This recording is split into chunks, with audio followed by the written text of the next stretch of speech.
April 2nd, 2024. 7:30 a.m. Warnimont Park, Cudahy, Wisconsin. A man is walking his dog along the beach. It's a beautiful spring morning. The sun is just coming up over Lake Michigan. The water is calm, his dog pulls on the leash. Tugging towards something near the water's edge, the man walks closer. At first, he thinks it's driftwood. Or maybe trash that washed up overnight, but as he gets within a few feet, he stops. It's a human leg, severed at the hip. Just lying there on the beach, the man calls 911. His voice is shaking. Within minutes, police arrive. They secure the scene, start searching the area, and what they find over the next few weeks will shock the entire nation. A torso washes up on a beach in South Milwaukee. An arm is found 53 miles away on an Illinois beach. A foot is discovered near a playground. Another leg near where a car was burned. Piece by piece, they're finding a young woman who was systematically dismembered and scattered across Milwaukee County. Her name is Sade Robinson. She's 19 years old. She works 2 jobs and goes to college. She's excited about her future, and 48 hours before that leg was found on the beach, she went on a first date with a man who had been planning to kill her for weeks, a man who took photos of her unconscious body on his couch before killing her, a man who called one specific beach his secret beach, the exact beach where that leg was found. A man whose entire plan was captured by technology he didn't even know was watching. But to understand how a first date turned into one of the most horrific murders in Milwaukee history, we need to go back 3 weeks, to when Sade Robinson first met Maxwell Anderson. Before we continue, this case involves extreme violence, dismemberment, and details that are deeply disturbing. If you're sensitive to graphic content, this episode is not for you, but if you stay, you'll understand how one woman's phone tracked her own murder, minute by minute. Welcome to Case Unknown. Last episode, we told the story of Lauren Giddings, the law student whose neighbor murdered her. We're experimenting with storytelling format, and your response has been incredible. Today, we're continuing that format. This is the story of Sade Robinson, a 19-year-old college student, a first date, and a phone tracking app that would reveal exactly what happened to her. This is one of the most recent and most horrific cases in American true crime. Let's begin. March 2024. Milwaukee, Wisconsin. Sade Carlina Robinson is 19 years old. She'll be 20 in May. She's beautiful. Long hair. Bright smile. Full of energy. She was born in Mississippi but moved to Wisconsin when she was 2. Her parents, Carlos and Sheena, raised her with love, even though they never married. They built a life together. A family. Sade has a younger sister, Adriana, who's 16. They're close. Adriana looks up to Sade, sees her as a protector, a role model, and Sade is doing everything right. She's a student at Milwaukee Area Technical College, studying criminal justice. She wants to work in the justice system, help people. She works 2 jobs. Pizza shuttle on Milwaukee's east side. Another job at an apartment building. She's saving money, building her future. Everyone who knows Sade describes her the same way: hard worker, kind, ambitious, someone who never let anything stop her. She's the kind of person who lights up a room just by walking into it. March 2024. Sade is out with friends at a bar in Milwaukee. That's where she meets Maxwell Anderson. Maxwell is 33 years old. 14 years older than Sade. He's tall, white, clean-cut. He works as a bartender in the area. He's worked at several bars around Milwaukee. He seems normal, friendly, a little charming. They talk, exchange numbers. Over the next few weeks, they text back and forth. Nothing serious, just casual conversation. Sade mentions him to her friends. I met this guy. We're going to go out sometime. Her friends are happy for her. It's just a date. What could go wrong? What Sade doesn't know about Maxwell Anderson. Maxwell has a criminal history. Between 2014 and 2022, he was convicted of multiple charges. drunk driving, disorderly conduct, abuse, he has a temper. An ex-girlfriend would later tell police about a place Maxwell called his secret beach. A place he took her. A place he clearly felt comfortable. Familiar, that place is Warnimont Park, the exact beach where Sade's leg would be found, but Sade doesn't know any of this. She just knows him as a bartender who seems nice. Who wants to take her out? April 1st, 2024. Monday afternoon, Sade is excited. She tells the employee at her apartment building that she has a date tonight. She's looking forward to it. At 4:15 p.m., she texts Maxwell. They finalize plans. They're going to dinner at Twisted Fisherman Restaurant on Water Street. Then maybe another bar. Just a casual first date. Sade gets ready. Looks great. She's happy. She has no idea this will be the last day of her life. April 1st, 2024. 5 p.m., Sade and Maxwell meet at Twisted Fisherman Restaurant. Surveillance cameras capture them arriving. They sit at the bar. Order food. Have a drink. They seem to be having a good time. Talking. Laughing. Just a normal first date. After about an hour, they leave the restaurant. Walk to Sade's car. Surveillance shows her driving. Maxwell in the passenger seat. They drive to Duke's on Water, another bar in Milwaukee's entertainment district.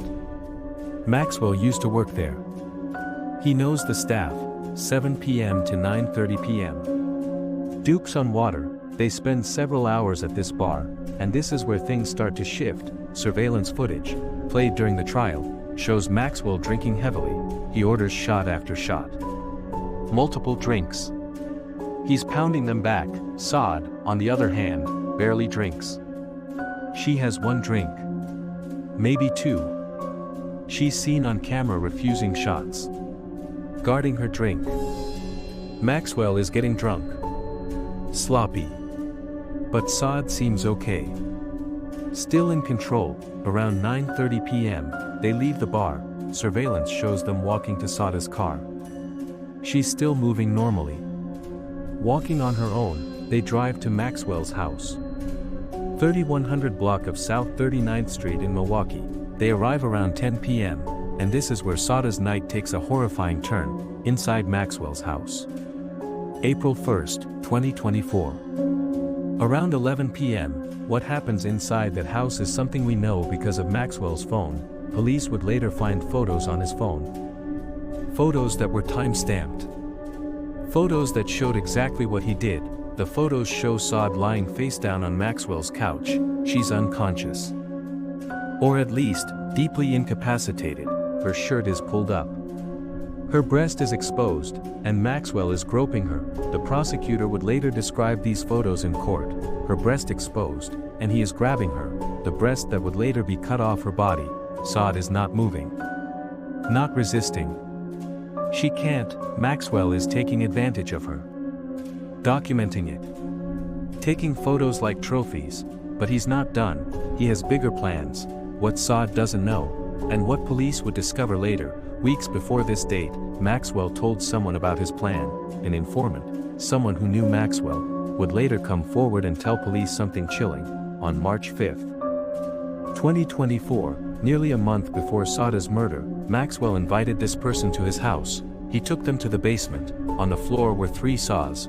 The informant asked, "What are these for?" Maxwell looked at him and said, "I'm going to kill Sade Robinson here." The informant didn't believe him. Thought he was joking. Didn't report it, but Maxwell wasn't joking. He had been planning this for weeks, and on April 1st, 2024, he was finally going to do it. April 2nd, 2024. Early morning. Between midnight and 2 a.m., we don't know the exact moment Sade died. Her head and neck have never been found, so the medical examiner couldn't determine the exact cause of death, but we know she was killed inside Maxwell's house. Police would later find blood in one of the bedrooms. Blood on the walls leading to the basement. We know it happened sometime after those photos were taken. After Maxwell groped her unconscious body, at some point, he killed her, and then he started cutting. April 2nd, 2024. 2:30 a.m. This is where technology becomes critical. because Sade had an app on her phone, Life 360, it's a family tracking app. Parents use it to keep tabs on their kids. Friends use it to make sure everyone gets home safe. Sade's family had access to her location through this app, and on April 2nd, at 2:30 a.m., her phone started moving. It left Maxwell's house, but Sade wasn't the one moving it. She was already dead. Maxwell was driving her car with her phone and her body, 2:30 a.m. to 2:45 a.m. Driving through Milwaukee, the Life 360 app tracked the route in real time, from Maxwell's house Pleasant Valley Park, along the Milwaukee River, Warnimont Park in Cudahy, Warnimont Park. Maxwell's secret beach. The car arrives at the park at 2:45 a.m. Surveillance cameras at the park capture the car pulling up near the pump house, then driving down toward the beach level. At 2:53 a.m., a figure is seen on camera descending the bluff toward the water. The person is carrying something. A large backpack. The camera is grainy, dark. You can't see details, but Detective Joe Donner, who investigated this case, is certain of who it is. Maxwell Anderson, she says. He's the last person Sade was seen with. And this is his secret beach. What Maxwell does on that beach, in the darkness, is something the world will discover piece by piece over the next few weeks. He dismembers Sade's body, methodically, carefully, with a saw.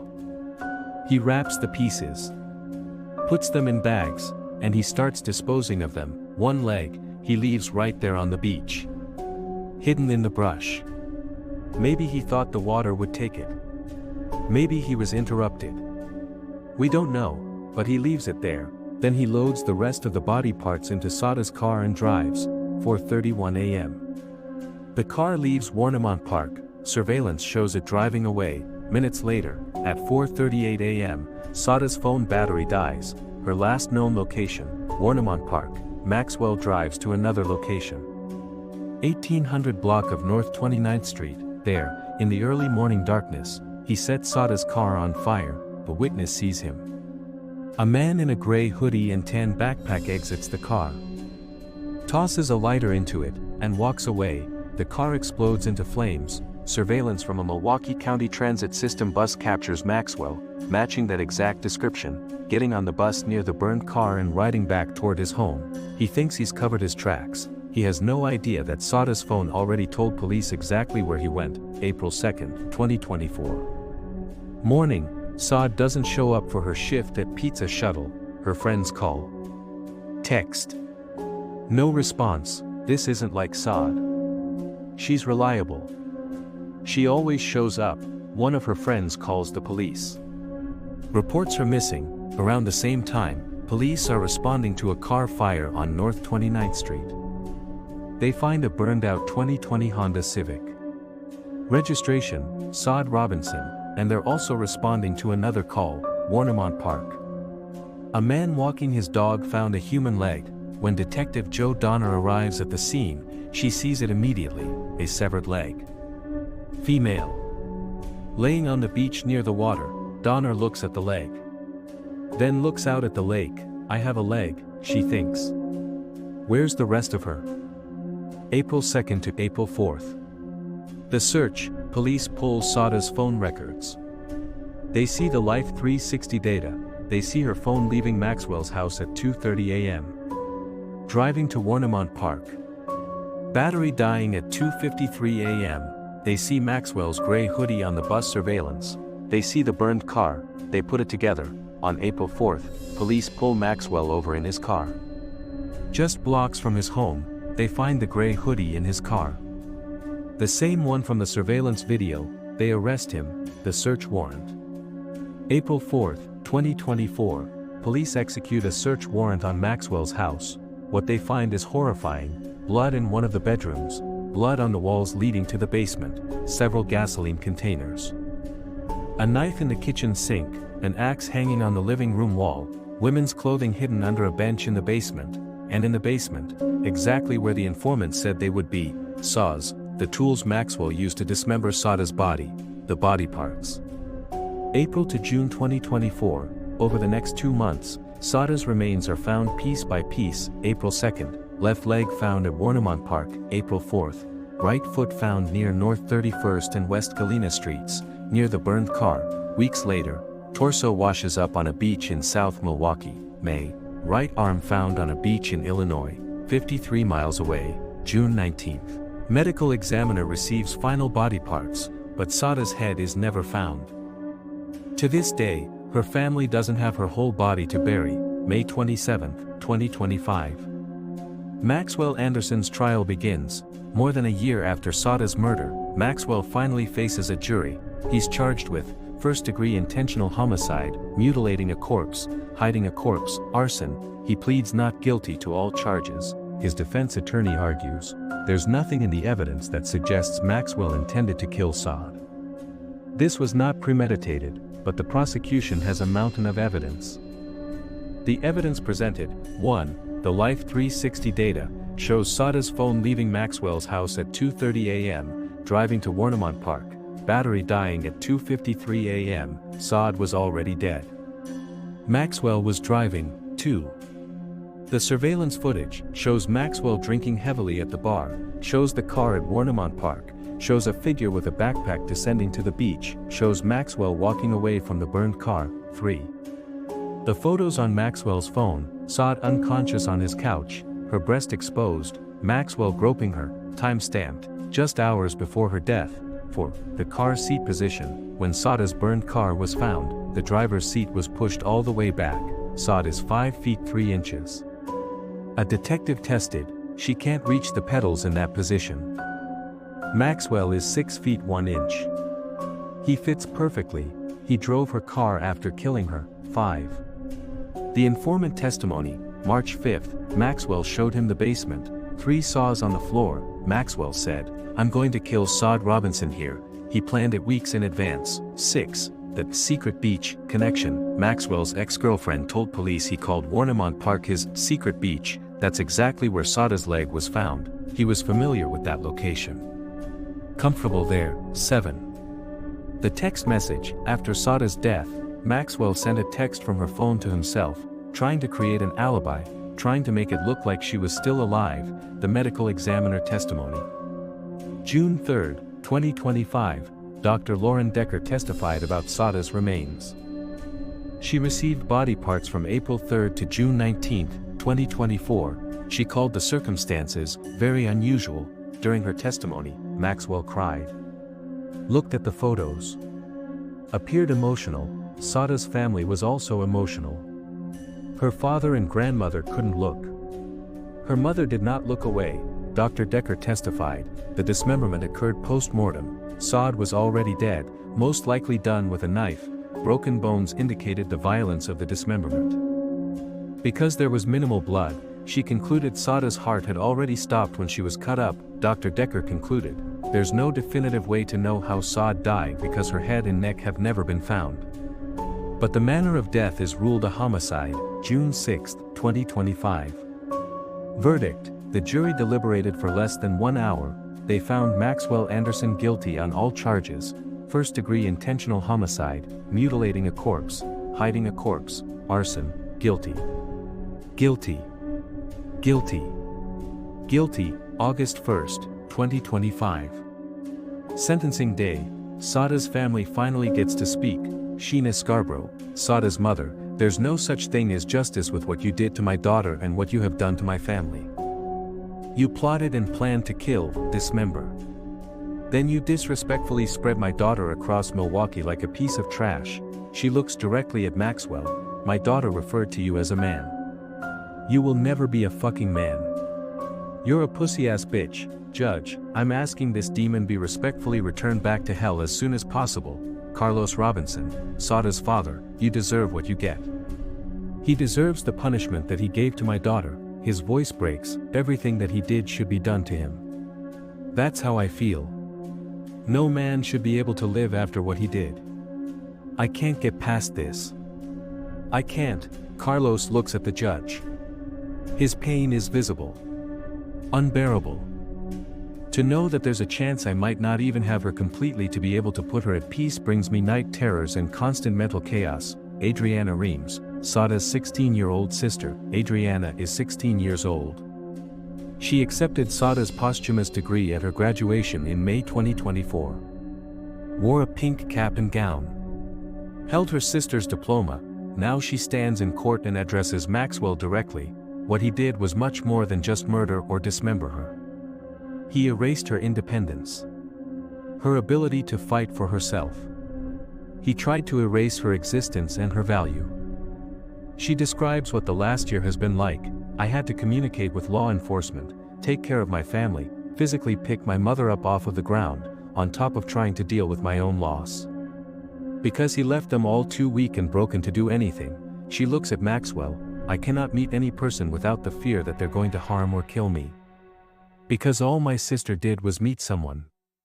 And as a result, he ended her life. She turns to the judge. I beg you to not let this man have any type of parole. Judge Laura Crivello's statement. Judge Crivello looks at Maxwell. It's beyond imaginable to not know whether your child is dead or alive, and then learn they're dismembered and disgraced. Is beyond understanding. She says she saw no accountability from Maxwell during the trial. No remorse. No recognition of what he did. She calls his crimes unconscionable. She says his view of reality differs from the rest of the world. She shakes her head. This is something out of a horror novel. She says Maxwell is irredeemable, and then she hands down the sentence, life in prison. Without the possibility of parole, Maxwell will die in prison. He will never be free again. But there's one more thing.